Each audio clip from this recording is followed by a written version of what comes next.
Pramurti Global School. Today we will discuss grammar topic, English grammar topic, which is tense. First, we will know about the basic rules or basic forms of verb which is used in tenses. Okay, अलग-अलग tenses में अलग-अलग form of verb use होती हैं. Try to identify these form of verb. First, we should know about the what is tense. So, what is tense? It is a form of verb. It is a form of verb which represents a particular point of time. Particular point of time को एक form of verb होता है, means sentence का कोई tense नहीं होता, verb का tense होता है कि वर्ब कौन से टेंस में है, ये हमें आइडेंटिफाई करना होता है. ये हमें कैसे पता लगेगा? जब हमें पता होगा कि कौन से टेंस के अंदर कौन सी फॉर्म ऑफ वर्ब यूज होती है. Okay, it is a form of verb. So जो टेंस है, it is a form of verb which represents a particular point of time. Particular point of time को represent करती है, means that particular action which is completed in past or present and future.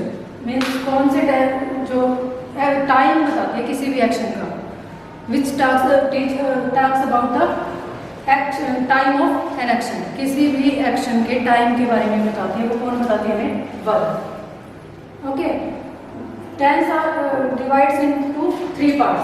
Present tense, second is past tense, third is future tense. All 3 tenses divides into 4 tenses: indefinite, continuous, perfect and perfect continuous. Means present indefinite, present continuous, present perfect, present perfect continuous. Same way past indefinite, past continuous, past perfect continuous. And future indefinite, future continuous, future perfect and future perfect continuous. Now we will note down the definition of tense. Then we will discuss with example the form of verb or one by one tenses, whole tenses. Okay, first of all, note down the meaning of tense. It is a form of verb which represents a particular point of time. I hope you have note down the definition of this tense. Now I will explain you one by one all the tenses. First is indefinite tense, present indefinite tense. In this tense, in a sentence, first form of verb is used, and in singular, if the subject is singular, the verb will be singular. If the subject is plural, the verb will be plural. Like let's take one example. Example 1. Indefinite में क्या होता है? First form of verb plus S और E S, और do और does in negative sentence और interrogative sentence. In affirmative sentence, how you can write sentence in indefinite tense? Like if I said I go to school, I go to school, first form का use हुआ है. Okay, if I say he goes to school, तो बताओ कौन, कैसे आप identify करोगे कि जो ये सेंटेंस है, इसके जो वर्ब जो ये सेंटेंस है वो कौन से टेंस में है? With the help of verb. अगर आपको वर्ब के बारे में पता है कि फर्स्ट फॉर्म का जो यूज होता है वो केवल इंडेफिनिट टेंस में ही होता है. फर्स्ट फॉर्म के साथ एस और ईएस का यूज कौन से टेंस में होता है? इंडेफिनिट, प्रेजेंट इंडेफिनिट के अंदर. So you will be able to easily identify the tense of the particular sentence. Okay, with the help of verb. Verb की हेल्प से आप पता कर सकोगे कि जो ये सेंटेंस है वो कौन से टेंस में है. Because the verb is the first form of verb is used here. यहाँ पे first form of verb use हुई है. If I change in those sentences into negative or interrogative, how can I write this sentence? Like I do not go to school. I do not go to school. ऐसे लिखेंगे. And in interrogative sentence, subject will come before the verb will come before the subject. Do I go to school? Plus question mark. Question mark is very very important in interrogative sentences. Interrogative sentences में question mark का आपको use करना. Without question mark the sentence is wrong. Sentence wrong होता है बगैर question mark के. Then we will discuss another the past indefinite tense. Past indefinite tense में 12 tenses है देखो टोटल. 4 present के और 4 past and 4 in future tense. सभी टेंसेस के अंदर अकेला पास्ट टेंस ही ऐसा है जिसमें V2 का यूज होता है, means second form of verb का. सभी टेंसेस में पास्ट टेंस ही ऐसा होता है जिसमें सेकेंड फॉर्म ऑफ वर्ब का यूज होता है. ठीक है, second form of verb plus ये मैटर नहीं करता कि जो सब्जेक्ट है वो सिंगुलर है या फिर प्लूरल है. Subject if the subject is plural the verb will be second ही आएगी in past indefinite tense. Past indefinite tense के अंदर कौन सी फॉर्म ऑफ वर्ब का यूज होगा? Second form of verb. कौन सी फॉर्म ऑफ वर्ब? इसको भी रेज कर देती हूँ मैं. पता तो लग ही गया कि टेंस जो टॉपिक है ये 6th से लेकर 12th क्लास तक और फर्दर जब आप स्टडी करोगे तो उसके लिए भी बहुत इंपॉर्टेंट है. 50% grammar based on tenses. Okay, so it is a very very important for you. Then the past indefinite tense का एग्जांपल देखते हैं. जैसे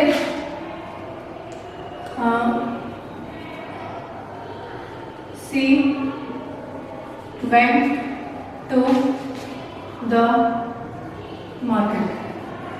She went to the market. अगर इसको हम नेगेटिव में चेंज करें तो कैसे करेंगे? सी डिड के साथ V1 का भी होता है. She did not go to the market. She did not go to the market. Go went कौन होता है ना. अगर अफर्मेटिव सेंटेंसेस के अंदर ये कौन से हैं? अफर्मेटिव और ये वाला नेगेटिव. अफर्मेटिव सेंटेंस में V2 का यूज होता है mean second form of verb. And in negative sentence did plus not plus V1. Did के साथ फर्स्ट फॉर्म का यूज होगा. एंड इंटरोगेटिव सेंटेंस के अंदर did will come before the subject. Did she go to the market. Did she go to the market? Plus question mark. बताया था मैंने question mark important होता है नेगेटिव सेंटेंसेस में. सो फर्स्ट जो present indefinite देखा आपने उसमें V1 प्लस एस और एस का यूज होता है. And do does in negative और इंटरोगेटिव सेंटेंस प्लस V1. इसमें भी डू डिड और डज के साथ V1 का ही यूज होता है. ठीक है, ओनली V1. एस और एस का यूज नहीं होता है डज के साथ. डू और डज के साथ ओनली V1 का यूज करेंगे. इन पास्ट टेंस में V2 का यूज होता है means second form of verb and did plus V1. In interrogative sentence and negative sentence you will use did plus V1. और सब्जेक्ट चाहे सिंगुलर हो या फिर प्लूरल हो, सब्जेक्ट चाहे सिंगुलर हो या फिर प्लूरल हो, सेकंड फॉर्म का ही यूज करोगे आप. V2 का सेकेंड फॉर्म ऑफ वर्ब का यूज करोगे चाहे सब्जेक्ट लाइक इफ आई से. एक एग्जांपल बताता हूँ आपको. दे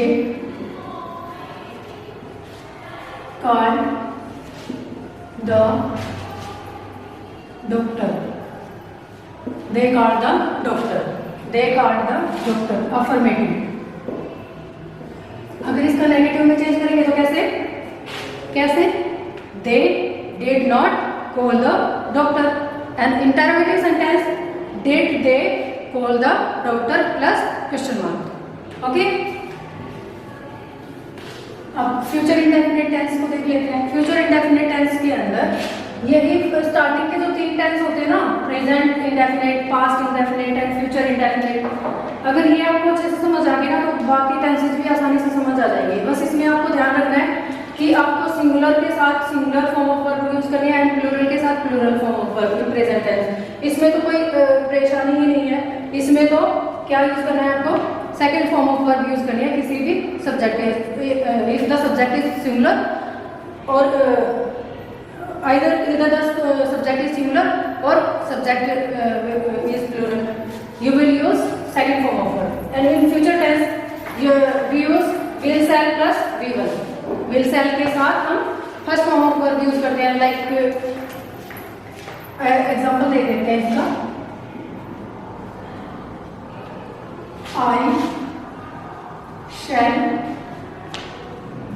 I shall write a letter. I shall write a letter. अब shall का यूज किसके साथ होगा एंड will का यूज किसके साथ होगा. I P के साथ हम shall का यूज करते हैं and he she it. I के साथ हम shall का यूज करते हैं I और we के साथ, और he she it any name और प्लूरल के साथ you और they के साथ भी हम will का यूज करते हैं. ठीक है. Like they will play football. They will play football. ठीक है. मीन्स I और we के साथ आप यूज करेंगे shall का एंड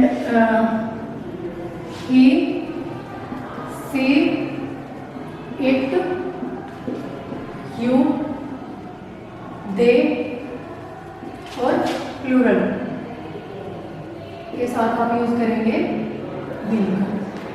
ठीक है. इसके साथ आप यूज करेंगे will का. इसका यूज करेंगे will का. ठीक है. I we के साथ shall and he she it you they के साथ और प्लूरल के साथ प्लूरल सब्जेक्ट के साथ आप करेंगे will का. ठीक है. और in negative sentence how could you change, कैसे चेंज कर सकते हैं आप. I shall not write a letter and they will not play football.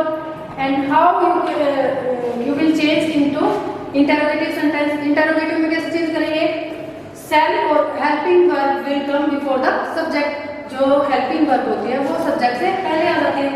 Like shall a letter plus question mark. question mark is very very important as I told you earlier. will they play football. will they play football. जो shall है वो subject से पहले आ जाएगा, will subject से पहले. will they play football. और जो will और shall है first letter must be in capital letter. First in interrogative sentence first letter start होता है. फर्स्ट लेटर आपका वर्ड का फर्स्ट लेटर कैपिटल होता है. Like will they play football. बहुत बार आप मिस्टेक करते हो, इसको आप स्मॉल में ही लिखते हो और इसको ऐसे ही कैपिटल में ही लिख देते हो. नहीं, जो सेकेंड वर्ड होगा वो आपका स्मॉल लेटर वाला होगा, स्मॉल लेटर से स्टार्ट होगा. ठीक है. I hope it is clear to you. Now we will move on next tense, continuous tense. आपने प्रेजेंट इंडेफिनिट के बारे में सीखा और पास्ट इंडेफिनिट के बारे में और फ्यूचर इंडेफिनिट के बारे में. Now we will move on continuous tense. Continuous tense सीखते हैं अभी. कॉन्टिन्यूअस में क्या होता है, फर्स्ट ऑफ ऑल देखो, सबसे पहले क्या देखोगे आप कॉन्टिन्यूअस टेंस में, सभी में V1 plus ING, V1 plus ING और V1 plus ING. Means continuous की पहचान है क्या है कि कॉन्टिन्यूअस टेंस में ING फॉर्म आएगी वर्ब के साथ.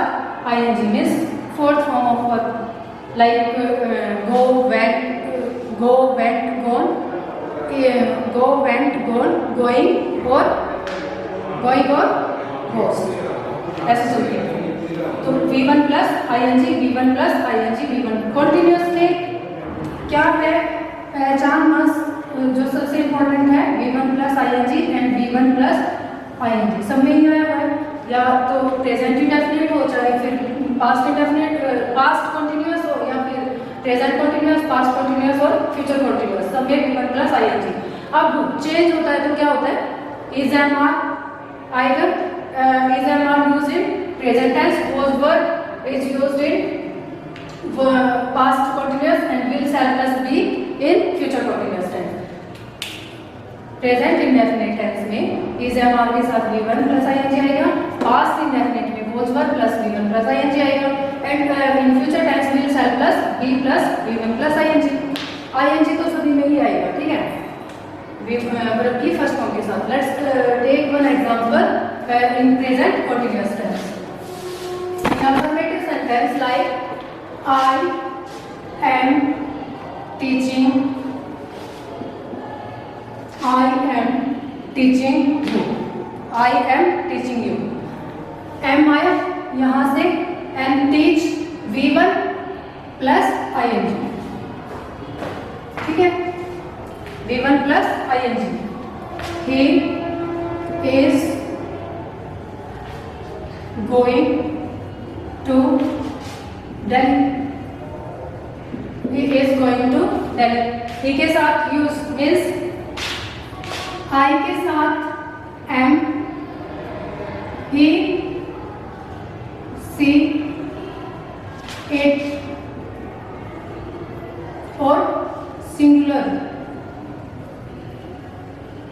सिंगुलर सब्जेक्ट के साथ आप यूज करेंगे इज और यू,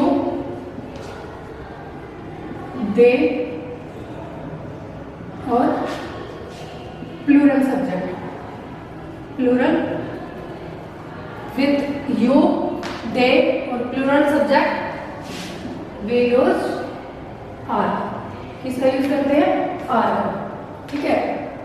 जैसे they are playing football, you are writing a letter, और प्लूरल सब्जेक्ट जैसे students are playing in the ground, है ना।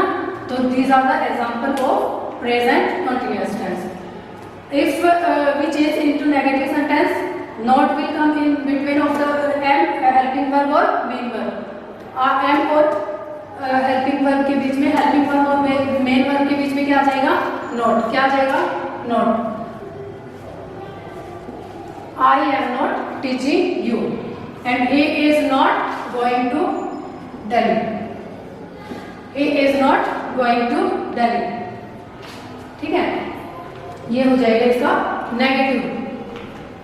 एंड इंटरोगेटिव सेंटेंस, इंटरोगेटिव में हम कैसे यूज करते हैं, इंटरोगेटिव में the helping verb will come before the, helping verb will come before the subject. Means दोबारा से लिख देती हूँ मैं इसको, is he going to Delhi plus question mark. Question mark में ध्यान रखना है, ठीक है। Now we will move on another tense, past continuous tense. Past continuous में हम कैसे यूज करते हैं, पास्ट को कैसे आइडेंटिफाई कर सकते हैं, कैसे आइडेंटिफाई करेंगे, was were plus V1 plus ING, was were के साथ फर्स्ट फॉर्म ऑफ वर्ब मिलेगी और ING। एग्जांपल देखते हैं, जैसे I was writing a book, they were flying kites, they were flying kites।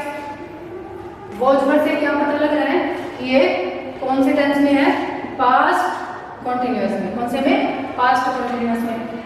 अब देखो वॉज किसके साथ आएगा और वर्ब किसके साथ आएगा, आई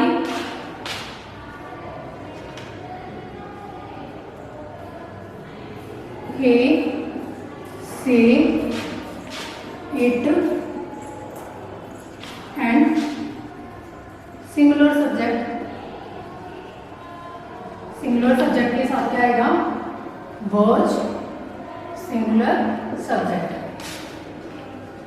एंड you they और we you they और प्लूरल सब्जेक्ट के साथ क्या आएगा were like we were playing football or we were playing in the garden. You were calling the doctor. They were going to the market. I was drinking milk. He was going to the school. He was going to the school. And it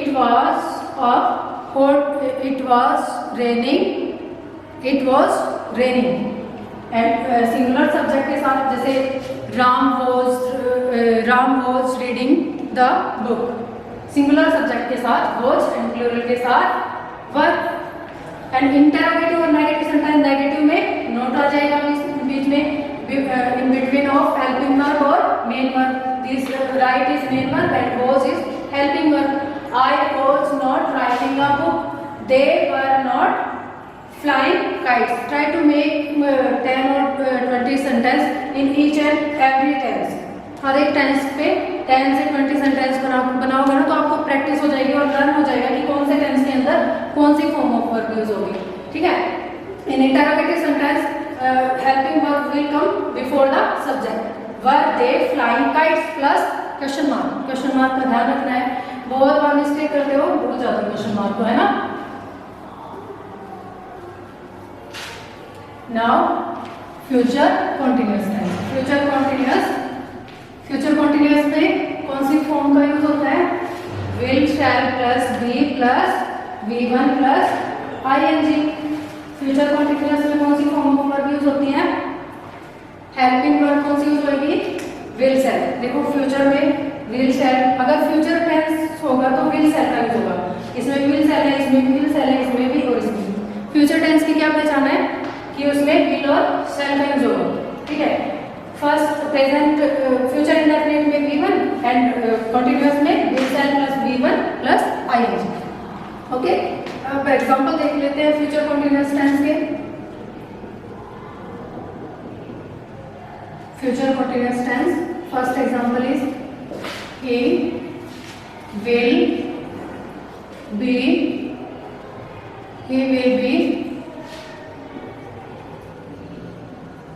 eating mango. He will be eating mango.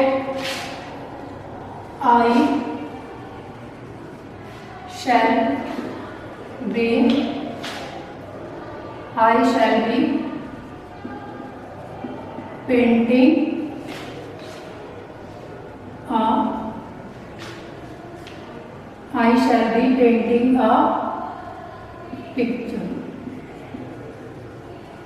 I shall be painting a picture.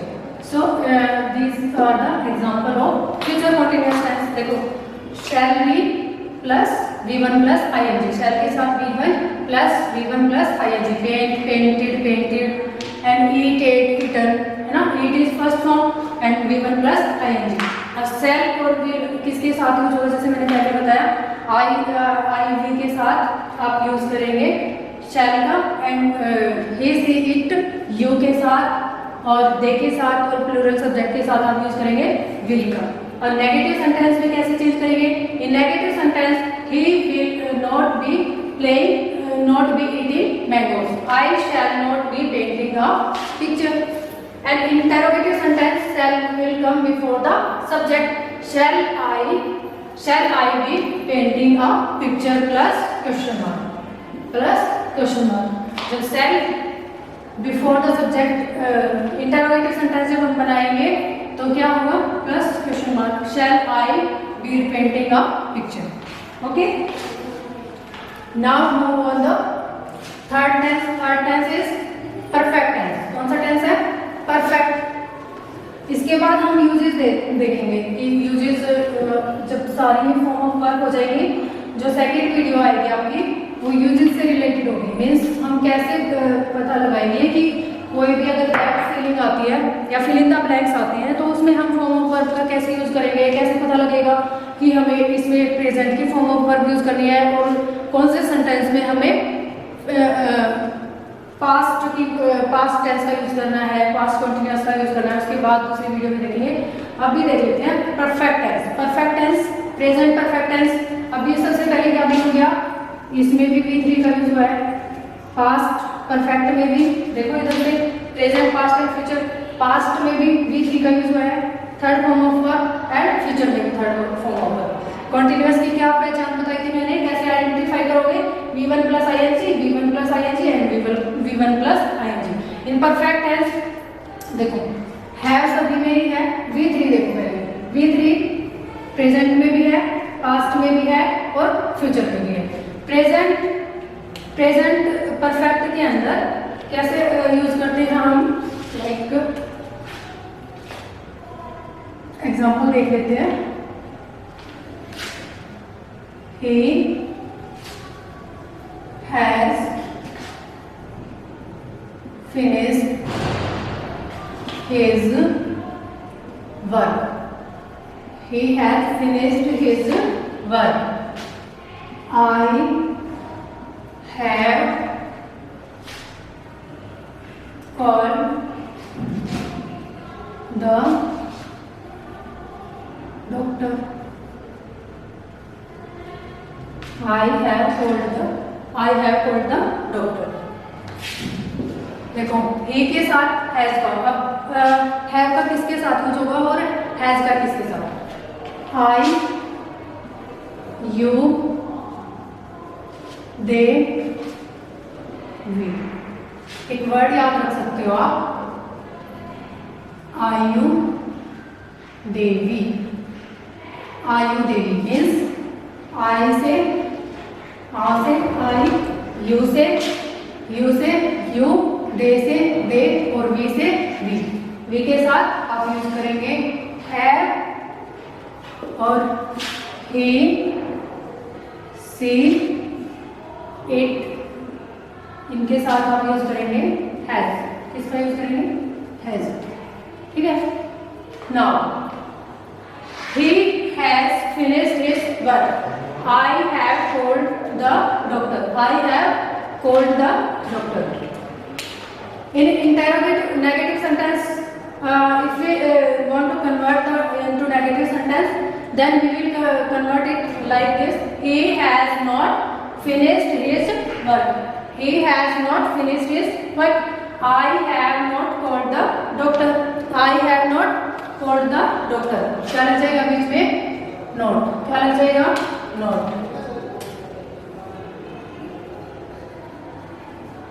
ठीक है, note लग जाएगा।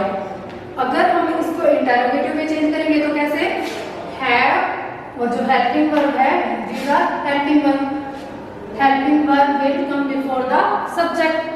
जो helping verb है वो subject से पहले आती है। Like has he finished his work plus question mark. ऐसे ही इसमें अगर हम इंटरोगेटिव में चेंज करेंगे तो कैसे? Has he finished his work, have I called the doctor. इसी वे में आपको 5 से 10 सेंटेंस आप बनाओगे तो इन सभी जो एक प्रोनाउंस है इनका यूज करके आप एक सेंटेंस बनाओगे तो you will easily understand that where we can use have and where we can use has. Okay,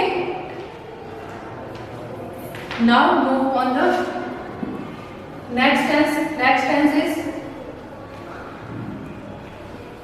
past perfect tense. Past perfect tense. Past perfect tense में had plus V3, had plus V3 और third form of verb, had plus third form of verb which indicates the complete action। Show करता है। इसमें जैसे कि इसमें हुआ था प्रेजेंट पास्ट इंडेफिनिट के अंदर प्लूरल हो या फिर सिंगुलर हो, किसी भी कोई भी सब्जेक्ट हो, प्लूरल हो या फिर सिंगुलर हो, सब में हम V2 का यूज करते हैं। सेम वे चाहे सब्जेक्ट प्लूरल हो चाहे सब्जेक्ट सिंगुलर हो, सब में हम हैड का यूज करते हैं। Like he had finished his work. He had finished his work before the teacher came. जो फ्यूचर टेंस ये पास्ट परफेक्ट टेंस होता है ना बच्चे, इसमें जो सेंटेंस होते हैं दूसरे से रिलेटेड होता है, मीन्स दूसरे वर्क पे डिपेंड होता है। He had finished his work before the teacher came. जब तक टीचर आया तब तक उसने अपना वर्क कंप्लीट कर लिया था, मीन्स कर चुका था, उसका वर्क कंप्लीट हो चुका था। अगर हम इसको नेगेटिव में चेंज करेंगे तो हैड और हेल्पिंग वर्ब और मेन वर्ब के बीच में नोट आ जाएगा। He had not finished his work. He had not finished his work. क्या आ जाएगा? Not. ठीक है। अगर हम इसको इंटरोगेटिव में चेंज करते हैं तो had will come before the subject. Had he finished his work, same आएगा plus question mark, same sentence ऐसे ही। उसके बाद next tense is future perfect tense. Next tense is future perfect tense. Future perfect tense, in future perfect tense we use will, shall plus have plus V3। देखो इसमें भी V3 का use हुआ है, इसमें भी third form of verb use हुई है, और फ्यूचर परफेक्ट में भी थर्ड फॉर्म। परफेक्ट की पहचान क्या होती है? परफेक्ट टेंस के अंदर V3 का यूज होता है, means third form of verb का यूज होता है। एग्जाम्पल देख लेते हैं, इसका एक फ्यूचर परफेक्ट टेंस का। फ्यूचर परफेक्ट टेंस में will, shall plus have plus V3, will, shall plus have plus V3। Example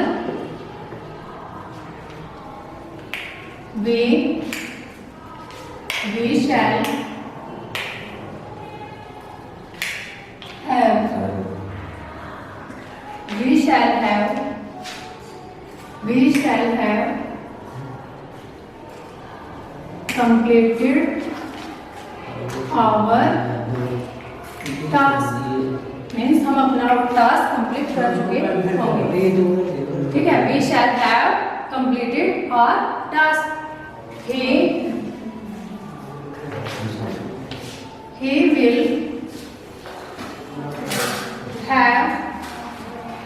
He will have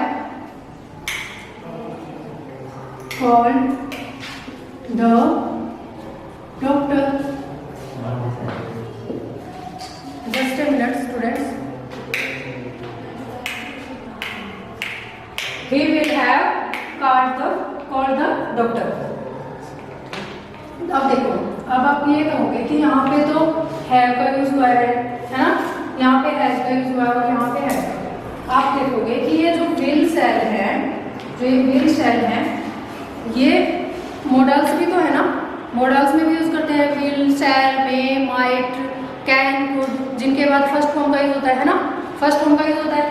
तो ये भी फर्स्ट फॉर्म ऑफ वर्ब है, और बी वॉज बीन, बी भी फर्स्ट फॉर्म ऑफ वर्ब है, इसीलिए यहाँ पे फर्स्ट फॉर्म का यूज हुआ है, यहाँ पे भी first form of verb use हुआ। अब हैज हैव की डिमांड है कि वो अपने बाद क्या लेगा? थर्ड फॉर्म लेगा। क्या लेगा अपने बाद? Third form. जैसे कि यहाँ पे हैव के बाद थर्ड फॉर्म आई, ऐसे ही सेम में थर्ड फॉर्म परफेक्ट में थर्ड फॉर्म, और परफेक्ट की डिमांड है कि वो थर्ड फॉर्म आती है परफेक्ट के अंदर। तो will, shall plus have plus V3, ये विल हैव। और ऐसा नहीं है कि कंपल्शन है कि विल के साथ शैल का यूज होगा। अगर कोई डिटर्मिनेशन की बात होती है, कोई दृढ़ संकल्प होता है, तो उसमें हम वी के साथ हम विल का यूज कर सकते हैं। Means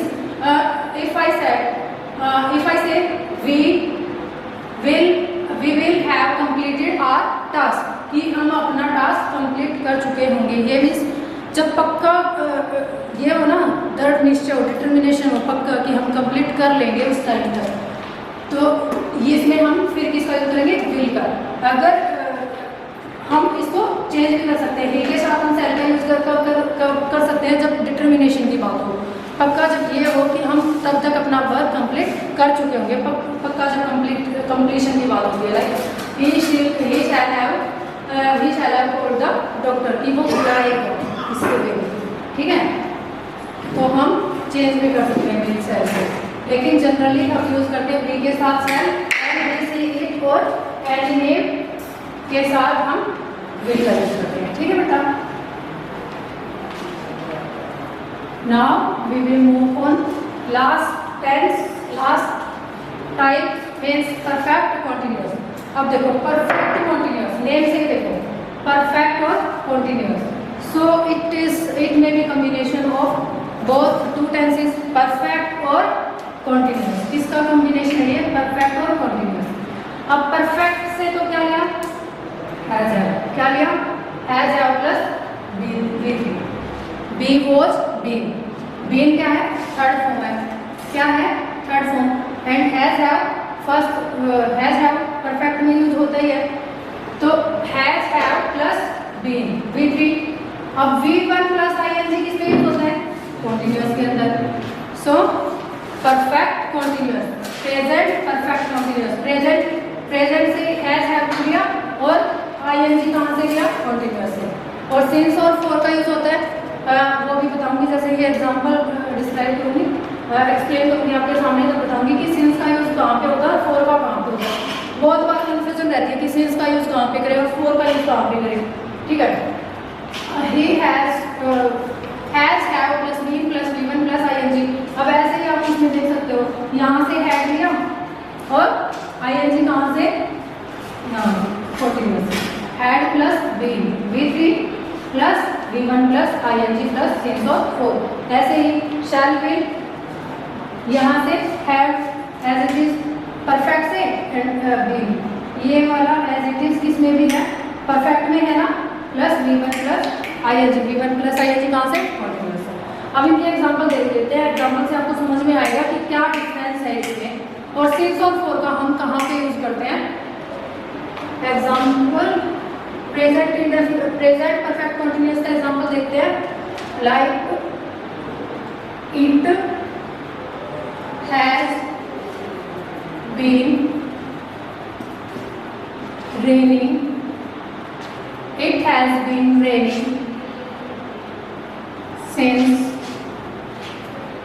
morning, it has been raining since morning, he has writing a book for 2 years, for 2 years। देखो हैज के साथ been plus V1 plus ING, यही तो है इसमें, हैज या हैव या been plus V1 plus ING और सिंस और फॉर, और प्लस टाइम फेज, ये यहाँ पे टाइम फेज है, मीन्स कौन से टाइम पे टाइम की बात हो रही है। अब देखो यहाँ पे it has been raining since morning, morning से अब पर्टिकुलर डिफाइन है टाइम। अगर पॉइंट ऑफ टाइम के लिए अगर किसी टाइम के बारे में पता है कि कब से वो वर्क हो रहा है तो हम सिंस का यूज करेंगे। अगर हमें उस टाइम के बारे में नहीं पता है, डेफिनेट नहीं है उस टाइम के बारे में, तो then we will use for. Like in second sentence C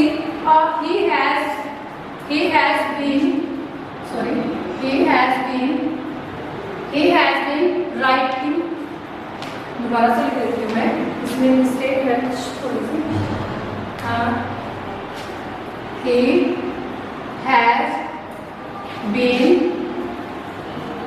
writing a book, he has been writing a book for 2 years, for 2 years। अब देखो, he has been writing a book for 2 years। अब ये नहीं पता कि कौन से 2 year की बात करें। जैसे यहाँ पे अगर मैं लिख देती हूँ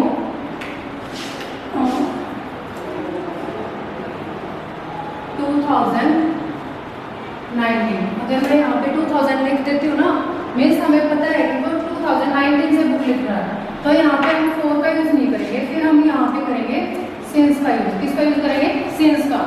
He has been writing a book since 2019। अगर हम ये बोलते हैं he has been writing a book for 2 years, फिर हम 2 years के साथ for करेंगे। Means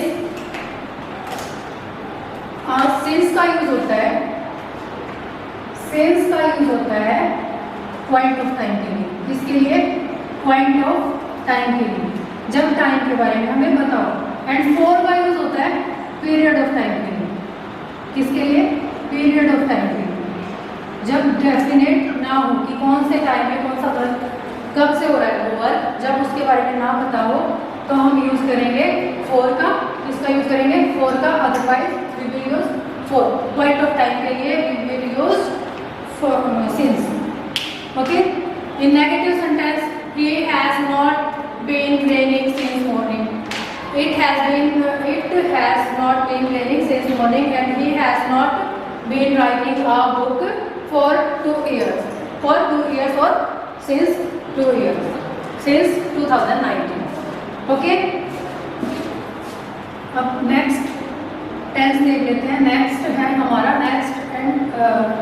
past perfect continuous. कौन सा टेंस है? Past perfect continuous. Past perfect continuous में had plus been plus V1 plus ING, V1 plus ING plus since और for plus time phase. Time phase जो मैंने अभी बताया था आपको, 2 years, 2019, 2018, जैसे इंडिया गॉट फ्रीडम इन सिंस 1947। इस टाइप से आप जब पर्टिकुलर किसी टाइम के बारे में बात करो ना, किसी पर्टिकुलर डेट के बारे में, तो आप किसका यूज करोगे? सिंस का। ठीक है। अब एग्जांपल देख लेते हैं past perfect continuous. Past perfect continuous के अंदर लाइक सी हैड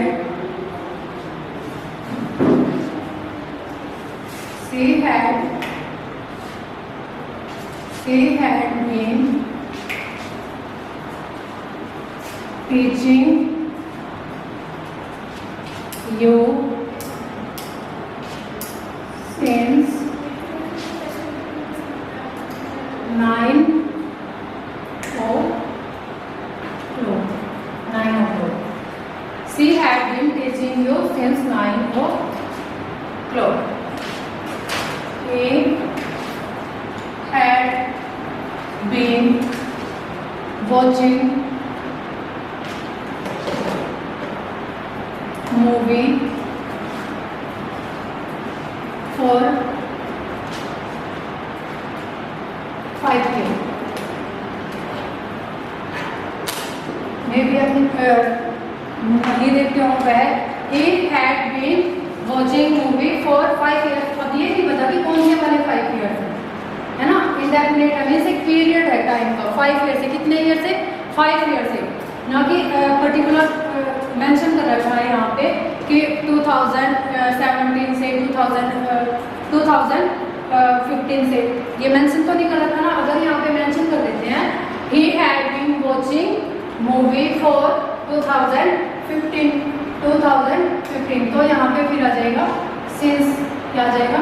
since। अब देखो फर्स्ट सेंटेंस में she had been teaching you since 9 o'clock, कि वह 9 o'clock से पढ़ा रही है। अब यहाँ पे क्या है? 9 पर्टिकुलर टाइम दे दिया कि 9 बजे से पढ़ा रही है ना, तो इसीलिए यहाँ पे क्या यूज होगा? since। ठीक है। और had, अब देखो चाहे he हो या फिर she हो, क्या यूज होगा? had। सब्जेक्ट चाहे सिंगुलर हो चाहे प्लूरल हो, क्या यूज होगा सबके साथ? had been teaching you since 9 o'clock। cloth. Okay students, now we will move on here. Next tense, future perfect continuous tense. Future perfect continuous tense. It is last tense of today's last tense. Future perfect continuous tense. In future perfect continuous tense, will, shall plus, have plus, being plus, given plus, ing plus infinitive. Since or for plus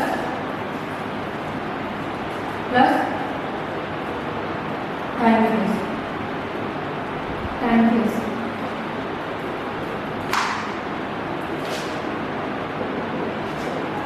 He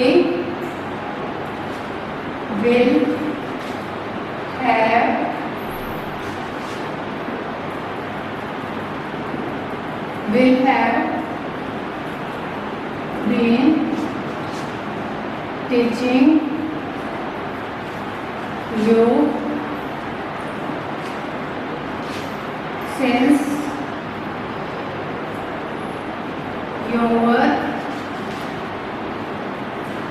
parents come. Since your parents come. He will have been teaching you since your parents come. अब देखो, since your parents come. For your parents come. ये नहीं बता रही वो कब आएंगे, parents कब आएंगे. He will have been teaching you for your parents come. जब तक कि उनके पेरेंट्स आएंगे आते हैं तब तक वो तब से वह उन्हें पढ़ा रहा है. He will have been teaching you for your parents come. So आपने देखा कि since और for का यूज होता है इसके फ्यूचर परफेक्ट कंटीन्यूअस टेंस के अंदर. अगर नेगेटिव में चेंज करते हैं तो नॉट लग जाएगा will के बाद. will not have been teaching you. and in interrogative sentence will he have been teaching you. Negative का तो एक बार में ही फोकस करना है कि नेगेटिव में अगर चेंज करते हैं तो हेल्पिंग वर्ब है it will come before the subject. Okay, जो हेल्पिंग वर्ब है वो सब्जेक्ट से पहले आती है. In interrogative sentence and question mark is compulsory in interrogative sentence. Okay, I hope it is clear to you. If any confusion, watch the video again and try to understand it and note down this. Make a table on your notebook and try to make 2 sentences of all these tenses, and you will be able to easily understand this form of verb or these tenses easily. Which form of verb is used in the present tense and continuous and perfect continuous. कौन से tense के अंदर कौन सी form of verb use होगी. आप sentence अगर आप इस टेबल को अच्छे से रिवाइज कर लेते हो तो you will be able to identify easily verb tense कि वर्ब का टेंस कौन सा है. सेंटेंस को देखते ही आप आइडेंटिफाई करने लगोगे कि आप जो वर्ब है वो कौन से टेंस के अंदर. ठीक है, नेक्स्ट वीडियो के अंदर हम यूजेस देखेंगे. अलग अलग यूजेस हैं टेंस के. मीन्स प्रेजेंट इंडेफिनिट टेंस के यूजेस क्या क्या हैं एंड पास्ट इंडेफिनिट के क्या क्या है, फ्यूचर के क्या क्या है, और कॉन्टिन्यूअस को हम कैसे आइडेंटिफाई करेंगे. फिल इन द ब्लैंक्स जब हम फिल करते हैं तो हम कैसे आइडेंटिफाई करेंगे कि कौन सा टेंस यूज होगा, कौन सी फॉर्म ऑफ वर्ब यूज होगी उसके अंदर फिल इन द ब्लैंक्स के अंदर. ठीक है, तब तक आप अच्छे से आइडेंटिफाई कर लो, अच्छे से रिवाइज कर लो कि प्रेजेंट इंडेफिनिट के अंदर कौन सी फॉर्म ऑफ वर्ब यूज होगी और कॉन्टिन्यूअस के अंदर कौन सी, और पास्ट सभी टेंसेस के अंदर कौन सी फॉर्म ऑफ वर्ब यूज होगी. ठीक है, with example try to make sentence on the old tense. Okay students, I hope you all are good and have a nice day. Thank you.